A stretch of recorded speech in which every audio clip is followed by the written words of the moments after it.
cuántos minutos, no tenía ni idea, pero le encantaba pensar que se iba a conocer la respuesta a lo que todos se preguntaban. Dios existe, al contrario de mucha gente. Esta no había sido la gran discusión anterior de su vida.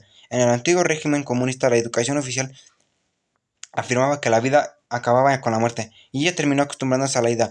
Por otro lado, la, la generación de sus padres y sus abuelos aún asistía a la iglesia, solía orar y hacer peregrinaciones, y estaba absolutamente convencida que Dios prestaba atención a todo lo que le confiaban.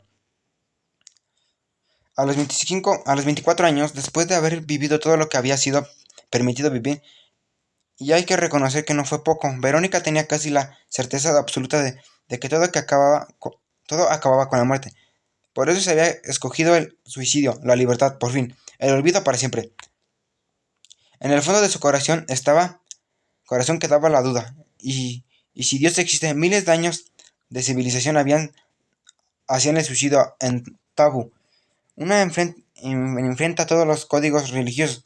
El hombre lucha para sobrevivir y no para entregarse. La raza humana debe de procrear, la sociedad precisa de mano de obra. Una pareja necesita una razón para continuar unida, incluso después de que el amor se extinga. Y un país requiere una soledad, requiere soldados políticos y artistas.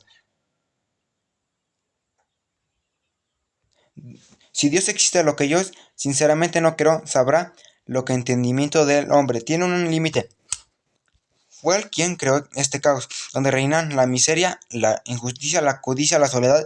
Su intención debe haber sido excelente, pero solo los resultados son honestos, nefastos. Si Dios existe, Él será generoso con las criaturas que desean alejarse más pronto de esta tierra. Y puede ser que hasta llegue a pedir disculpas por habernos obligado a pasar por aquí. Que se, que se fuera al diablo los tabús y las supersticiones. Sus religiosas madres le decía a Dios, conoce el pasado, el presente y el futuro. De este caso, ya la había colocado en este mundo, con plena conciencia de que ella terminaría suicidándose y no se sorprendería por su gesto. Verónica comenzó a sentirse un leve mareo. Fue creciendo rápidamente. A los pocos minutos ya no podía centrar su atención en la plaza de su extendencia. Antes de su ventana, sabía que era invierno. Debían de ser alrededor de las 4 de la tarde, y el sol se estaba poniendo rápidamente. Sabía que, sabía que otras personas continuarían viviendo. En ese momento, un muchacho que pasaba enfrente de su ventana la miró sin, no obstante, tener la menor idea de que ella estaba a punto de morir. Un grupo de músicos bolivianos. ¿Dónde está Bolivia? ¿Por qué los artículos de las revistas no preguntan eso? Tocaba delante de las estatuas de Francia. Preseren, el gran poeta esloveno, que marcará fundamentalmente el alma de su pueblo. Llegaría a su poder escucha hasta el fin de la música, que provenía de la plaza. Sería un bello recuerdo de su vida, de esta vida al atardecer. La melodía que cantaba los sueños del otro lado del mundo, el cuarto templado y cogedor del muchacho guapo y lleno de vida que había pasado, había decidido detenerse y ahora se dirigía hacia ella. Como se daba cuenta de que las pastillas ya estaban haciendo efecto, él sería con toda la seguridad la última persona que vería. Él sonrió. Ella retribuyó la sonrisa. No tenía nada que perder. Él la saludó con la mano. Ella decidió fingir que estaba mirando otra cosa.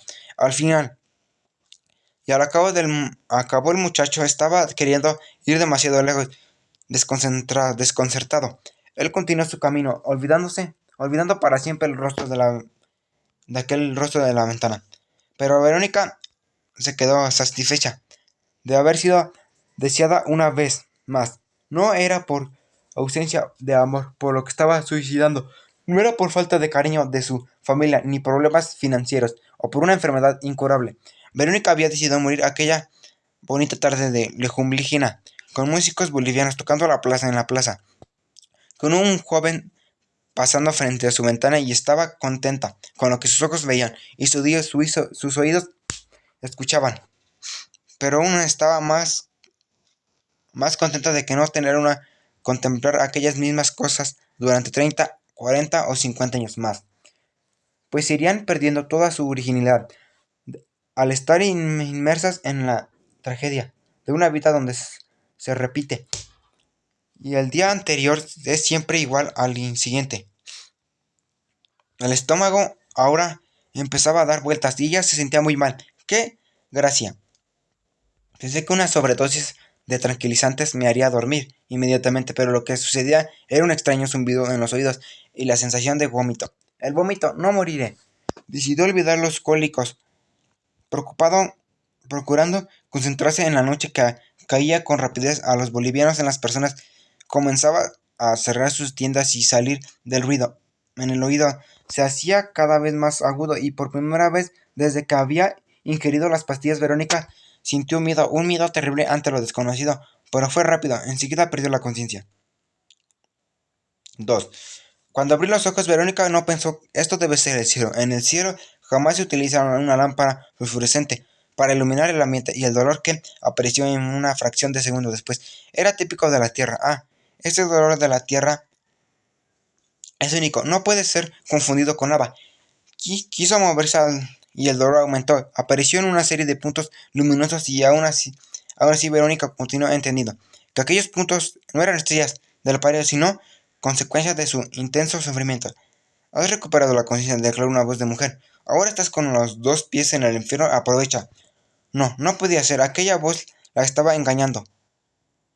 No era el infierno porque sentía mucho frío y notaba que tubos de plástico salían de su boca, de su nariz y uno de esos tubos le introdució por la garganta hasta el fondo. Era el que le producía la sensación de ahogo. Quiso moverse para retirarlo, pero los brazos estaban atados. Estoy bromeando, no, estoy bromeando. No es el infierno, continuó la voz.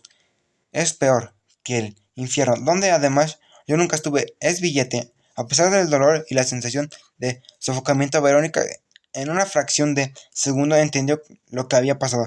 Había intentado suicidarse y alguien había llegado a tiempo para salvarla. Podía haber sido una monja o una amiga que la hubiera oído o visitar sin avisar. Alguien se acordó de entregar algo que ella ya había olvidado haber perdido. Le echó que había sobrevivido y estaba billete.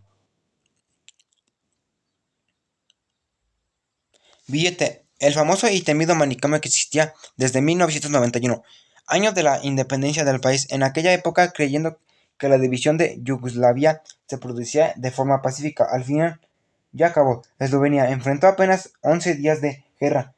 Un grupo de empresarios europeos consiguió la licencia para instalar un hospital para enfermeros mentales en un antiguo cuartel abandonado por causa de los altos costes del mantenimiento. Lentamente, sin embargo, las guerras comenzaron. Primero fue la Croacia, después la Bosnia. Los empresarios se preocuparon del dinero para la inversión.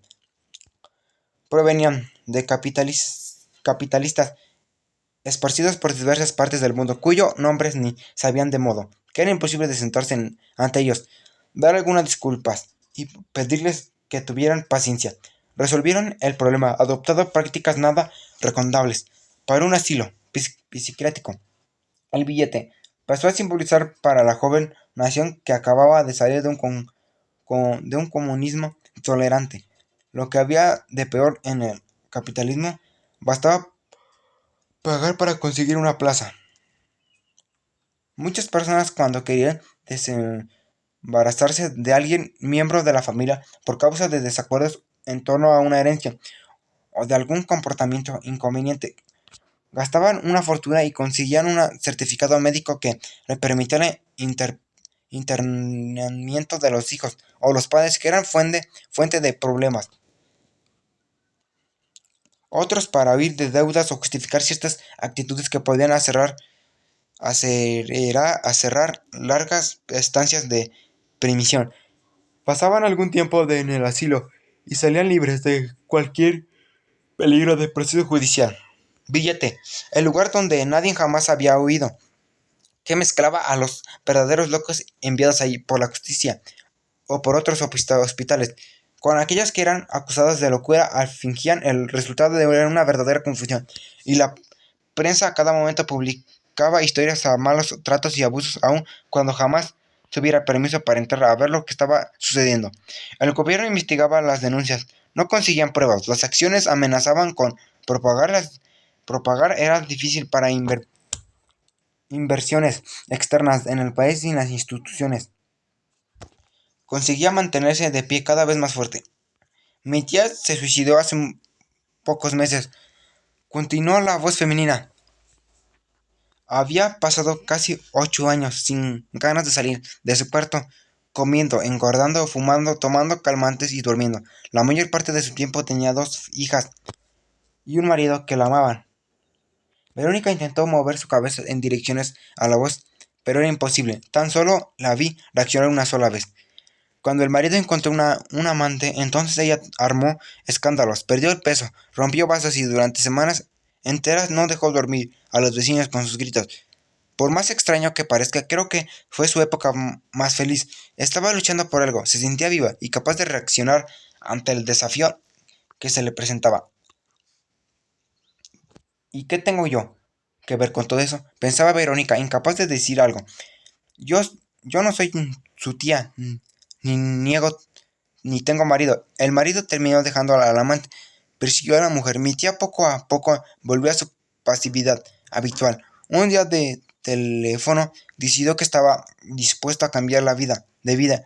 Había dejado de fumar la misma semana, después de aumentar la cantidad de tranquilizantes a causa de la abstinencia de tabaco. Avisó a todos que estaba dispuesta a suicidarse. Nadie le creyó. Una mañana me dejó un recado en el contestador automático, despidiéndose, y se mató con gas. Yo escuché ese mensaje varias veces. Nunca había oído una voz tranquila, más conforme con su propio destino. Decía que no era feliz ni infeliz, y que por eso no cantaba más. Verónica sintió compasión.